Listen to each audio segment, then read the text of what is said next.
Good morning, student. Good morning. Okay. In this class, we will solve question number 15 of chapter number 6, retirement. Question number 15. E, F and G are the partners sharing profit and loss in the ratio of 4:3:3. तो इस line में क्या बोला है कि E, F, G ये तीनों partners है और ये तीनों का ओल्ड रेशियो क्या दिया है 4:3:3. So we will write in workings old ratio is equals to 4:3:3. Next, E retires on 31st March 2017. E retire हो रहा है, E का नाम पहले दिया गया था, so his sacrifice share will be, his sacrifice is equals to 4/10. Next, following terms of retirement were decided in partnership agreement and among the partners. ठीक है, बहुत सारे एडजस्टमेंट गिवन है. कहीं पे भी लिखा है कि सैक्रिफाइसिंग रेशियो, गेन रेशियो कुछ भी दिया है? Anything related to gaining ratio is given in question और नॉट? नहीं. तो in this case gain ratio will be, gain ratio is equals to old ratio. Old ratio किसके बराबर? जो पार्टनर्स बिजनेस में कंटिन्यू हो रहे. बिजनेस में कौन कंटिन्यू हो रहे? 3:3. तो गेन रेशियो विल बी 1:1. ठीक है. तो यहाँ पे हमें गेन रेशियो के रिलेटेड कोई इंफॉर्मेशन नहीं था, इसीलिए जो ओल्ड रेशियो है वही क्या बन जाएगा? Gain ratio. ठीक है. First we will write the opening balance of partners capital account and cash account. By balance, bidding 8,000, 5,000, 2,000 and cash bank's opening balance is 400. Starting with the first adjustment, goodwill of the firm is valued at rupees 7,000. So here it is given that valued goodwill is 7,000. Valued goodwill means new goodwill जो अभी अभी calculate हुआ है. और new goodwill कौन लेके आता है? Gaining partner. And give it to the sacrificing partner. तो गेनिंग पार्टनर गुडविल लेके आ रहा है और सैक्रिफाइसिंग पार्टनर को दे देता है. अब यहाँ पे गेनिंग पार्टनर कौन है? F and G. Sacrificing partner E is a sacrificing partner ना, because E retires. तो F and G का गेनिंग रेशियो हमें क्या दिया है? 1:1. और E का सैक्रिफाइसिंग शेयर हमें क्या दिया है? 4/10. सो 7,000 का 4/10 कितना होगा? 2800. इट मीन्स कि E जो सैक्रिफाइस कर रहा है उसको 2800 गुडविल मिलेगा. कौन देंगे? F and G. Why? Because they are gaining partners. तो 1:1 में ये लोग देंगे. तो 2800 को डिस्ट्रीब्यूट कर दो 1:1 में. सो 1400 and 1400. So F will bring 1400 and give it to the E partner. Similarly G भी 1400 लेके आएगा और E को दे देगा. तो इसी तरीके से 1400, 1400, 2800 F and G लेके आएंगे और E पार्टनर को 2800 दे देंगे. ठीक है. So we will reduce the capital of F and G with amount 1400 and 1400. तो F and G का कैपिटल से 1400 1400 निकाला एंड किसको देना है? E को. 1400 1400. Now we will write the name to E's capital account and here by F's capital by G's capital. Now second adjustment. Value of land building 7,000 and furniture 2,000 is decided. It means our value of land building is 7,000 and furniture is 2,000 and we will compare it with our book value. तो book value से जब हम compare कर रहे हैं तो land building book value में कितना दिया है? 6,000. तो यहाँ पे लिखा land and building 6,000 and now it's value is 7000. It means कि वो 1000 से क्या हो गया है, इंक्रीज. सो 1000 ऐड करेंगे 7000. Similarly furniture, it's book value is 3000 and now its value is 2000. it means 1000 क्या हो गया, decrease. so minus decrease 1000. the value of land building increases by 1000 and the value of furniture is decreased by 1000. तो land building की value 1000 increase हो गई तो वो profit है. therefore it will be credited to revaluation account by land and building 1000.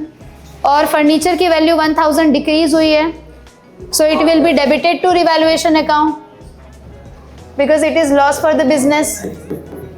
To furniture 1000. Next adjustment number 3. Stock is over valued by 10%.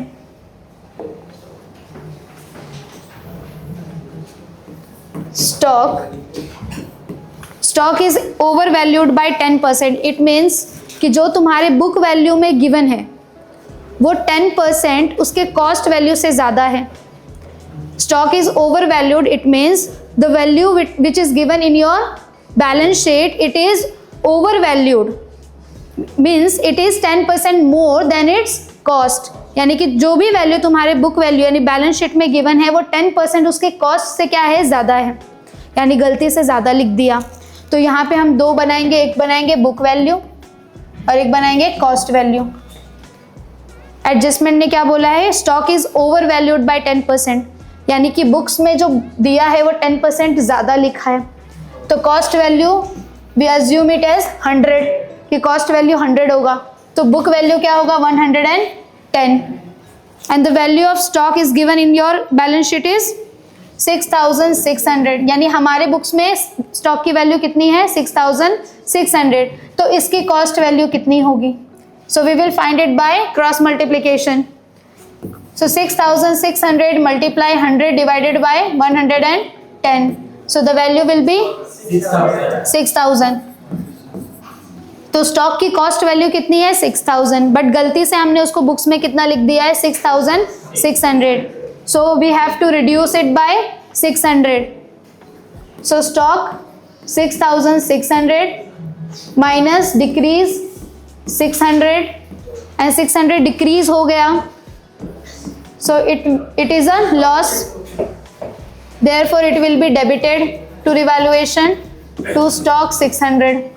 Next line, 5000 to be paid to E immediately. What is written कि 5000 रुपये ई को तुरंत पे कर दो. तो ई को तुरंत पे कर दो तो इसका मतलब कैश जाएगा. So cash bank credited by is capital. कितना देना है 5000. एंड 5000 कैश गया तो कहाँ गया, ई लेके गया. जब भी पार्टनर कुछ लेके जाएंगे तो कहाँ जाएगा, डेबिट. ड्राइंग्स नहीं, क्या लेके जा रहे हैं, तो टू कैश 5000. ठीक है. तो पेड टू ही इसका मतलब कैश गया, so cash account will be credited. और पार्टनर लेके गए तो उस पार्टनर्स का capital account will be debited.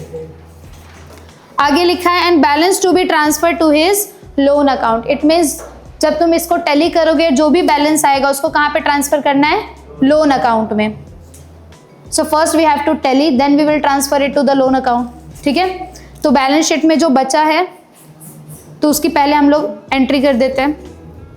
तो liability side general reserve where it come, partners capital account on which side, credit side. So distribute it on which ratio, old ratio. By general reserve 2000 distributed.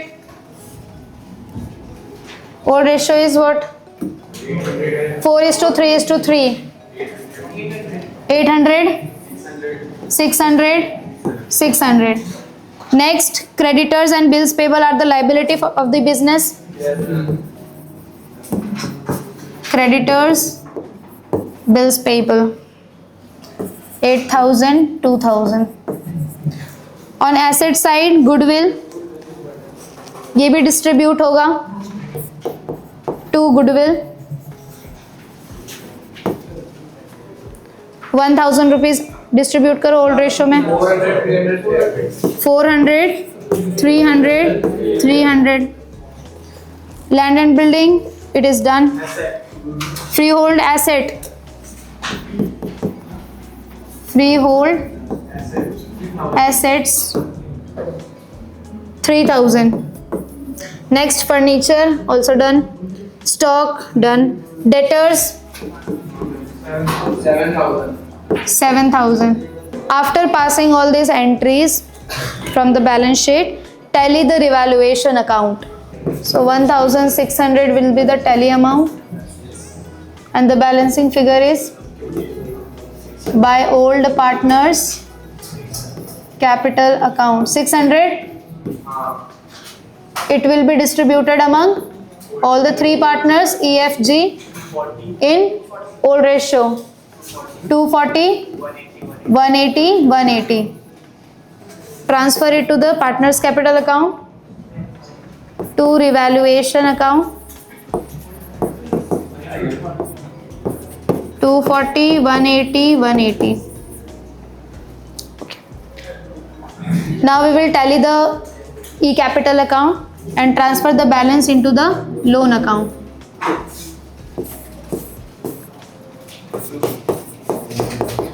To is loan. So the total of credit side is 11,600 and the balancing figure is 11,600 minus 5,000 minus 400 minus 240. 5960.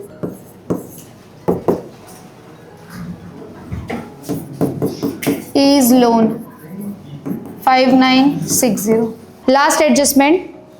F and G will bring necessary cash in equal proportion in such a manner that E is to be paid his dues fully and 2,000 remain as working capital cash. ये line different है, इसे अच्छे से समझना है. F and G will bring necessary cash in equal proportion. इसका मतलब क्या है कि F और G necessary cash बिजनेस में लेके आ रहे हैं. और कैसे लेके आ रहे हैं? इक्वली, मतलब दोनों पार्टनर इक्वल अमाउंट लेके आएंगे. ठीक है, तो जब भी कोई भी पार्टनर कैश लेके आएगा तो उसकी एंट्री कहाँ होती है? कैश के डेबिट साइड. तो यहाँ पे हमने लिख दिया to F capital, to G capital. और सेकेंड एंट्री पार्टनर्स के क्रेडिट साइड, तो यहाँ पे लिख दिया बाय कैश. एफ और जी लेके आएंगे. ठीक है, जब भी कोई पार्टनर पैसा लेके आ रहे हैं तो कैश डेबिट होगा और पार्टनर्स कैपिटल अकाउंट क्रेडिट होगा. ठीक है, अमाउंट वी डोंट नो, यहाँ पे दिया ही नहीं है. क्या बोला है? नेसेसरी अमाउंट लेके आएंगे, वो भी इक्वली लेके आएंगे. ठीक है, वो नेसेसरी अमाउंट क्या आता है देखते आगे. आगे क्या लिखा है? In such a manner that he is to be paid his dues fully, यानी इस तरीके से लेके आएंगे कि ई को जितना भी पैसा देना था वो हम दे देंगे. तो ई को जो बोला था 5,000 देने के लिए, उसके एंट्री हमने ऑलरेडी कर दी है. जो बैलेंस अमाउंट बोला था लोन में ट्रांसफर करने के लिए, वो भी हमने ट्रांसफर कर दिया है. तो ई का तो हिसाब किताब हमने पूरा कर ही दिया है. आगे देखो, and 2,000 remain as working capital. It means कि 2,000 बिजनेस में कैश के फॉर्म में रहना चाहिए डे टू डे एक्टिविटीज के लिए. तो बिजनेस में कैश कितना होना चाहिए? 2,000. अब जितना भी कैश बचा रहता है बिजनेस में, उसको हम क्या बोलते हैं? By balance CD. हम जब कैश बैंक को टैली करते हैं तो BD का मतलब क्या? Opening cash balance. और जब CD आता है तो हम क्या बोलते हैं उसको? Closing cash balance. और जो CD बैलेंस है वही तुम्हें क्या शो करता है कि इतना कैश अब बिजनेस में बचा है. तो यानी तुम्हें एडजस्टमेंट क्या कह रहा है कि तुम्हारा बैलेंस CD कितना होना चाहिए कैश में? 2,000. तो 2,000 हमने बैलेंस CD लिख दिया और यही कैश जो है उसको हम ट्रांसफर किधर कर देंगे? एसेट में. तो कैश लिख दिया यहाँ पे 2,000. यहाँ तक क्लियर है? F and G necessary amount लेके आ रहे हैं तो हमने कैश डेबिट किया, कैपिटल क्रेडिट किया. अमाउंट नहीं पता तो अमाउंट के लिए हम होल्ड ऑन पे. ठीक है, देखते आगे. आगे क्या बोला, इस तरीके से लेके आ रहे हैं कि ई का पूरा हिसाब किताब कर दिया, तो ई का हिसाब किताब हमने ऑलरेडी कर दिया है प्रीवियस एडजस्टमेंट में। उसके आगे क्या बोला है कि वर्किंग कैपिटल कितना होना चाहिए, 2000, तो 2000 कैश बचा होना चाहिए, तो हमने यहाँ पे सीडी लिख दिया 2000 और यहाँ पे एसेट में डाल दिया कैश 2000। यहाँ तक क्लियर है, तो यहाँ तक की एंट्री हो गई। अब ये दोनों कितना अमाउंट लेके आए हैं वो कैसे फाइंड आउट करेंगे, तो कैश का सीडी मिल गया है, तो जब सीडी मिल जाए तो उसको टैली कर दो, तो इसको अगर टैली करेंगे तो अमाउंट क्या आएगा, यहाँ पे क्या आया 7000, यहाँ पे भी 7000, माइनस 400 करो कितना आएगा 6600, यानी इन दोनों का मिला के कितना अमाउंट होगा 6600, और दोनों कैसे लेके आए, इक्वली लेके आए, तो बताओ दोनों का अमाउंट, तो 3300 इसका होगा, 3300 इसका, तो दोनों के अकाउंट में लिख देते 3300। आया समझ में, आया समझ में कैसे किया, पहले पैसे लेके आए तो हमने एंट्री दिखा दी, अमाउंट को होल्ड ऑन रखा, फिर क्या बोला ई को दे दिया, तो ई को तो पहले ही दे दिया था, फिर क्या बोला 2000 कैश बचना चाहिए, तो 2000 को सीडी में लिखा, इधर एसेट में लिखा। अब वो लोग कितना पैसा लेके आए ये फाइंड आउट करने के लिए यहाँ पे जब सीडी मिल गया तो उसको टैली कर दो, तो इसको टैली किया तो यहाँ पे डिफरेंस कितना आया 6600, और दोनों पार्टनर कैसे लेके आए हैं इक्वली, तो इक्वली यानी कि पर पर्सन कितना लेके आए होंगे 3300, तो अमाउंट मिल गया तो उसको हमने लिख दिया। आ गया समझ में। Now tally F and G. F total is credit side 8900, balancing figure will be 7020, G's total is 5900, balance 4020। So ये डिफरेंस क्या है, balance CD means closing capital, capital side transfer कर दो बैलेंस शीट में, F and G 7020 4020, total 11,1040। Now tally the balance sheet.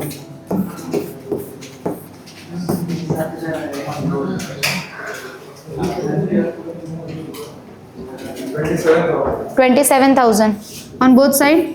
Yes. So it is tallied. In next lecture we will solve the next sum. Thank you.